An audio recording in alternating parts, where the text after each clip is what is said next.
I didn't really have a plan when I headed out to Edgewater today.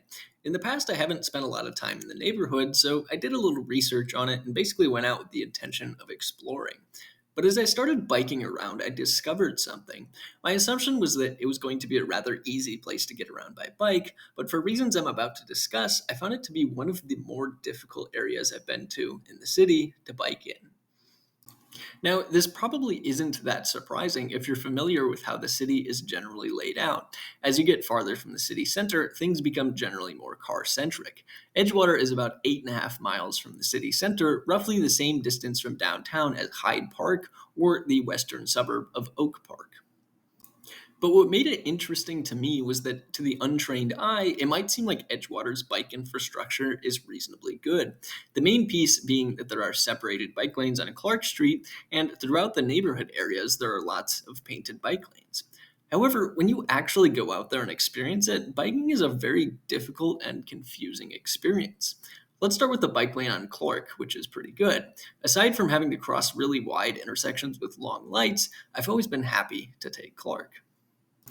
But the problem is, that's really the only arterial road that has good bike infrastructure. You'll see, looking on a map, that the neighborhood is marked by the weird crisscrossing of these wide roads. Sheridan, Broadway, Hollywood, Ashland, and Ridge are all really bad for bikes. And it's somewhat difficult to get a lot of places without running into one of these. So that's the large road problem. But for me, what was more interesting was the presence of the painted bike lanes within smaller neighborhood streets. When I saw them, I thought, hey, cool, this will be low stress and carefree. But there are two main problems with these. First, quite a few neighborhood streets in Edgewater have massive speed bumps, and we're talking like one every couple hundred feet in some areas. I filmed one here that had a couple inch clearance at the base of it, so I barely made it over. There are other parts of town that do this, like Gold Coast and Pilsen, but I've never seen them this bad. The second main problem is that a lot of the streets are narrow enough that the bike lane is a tiny strip, and it feels like there was no line at all. I only saw a couple other cyclists out there on these neighborhood streets, which was telling for how effective they really were. On these streets with bike lanes and on the ones without, there was another glaring issue. Since this neighborhood is pretty car centric, it's hard to go for any stretch of time without encountering one. Now, I did go out there in the morning when there was school traffic, but the problem is most of the streets are just narrow enough that it feels very awkward for a car to pass you while you're biking, and you're stuck in the lose lose scenario where you want them to pass you and they want to pass you as well, but they don't want to run you over either. It makes things very stressful and uncomfortable.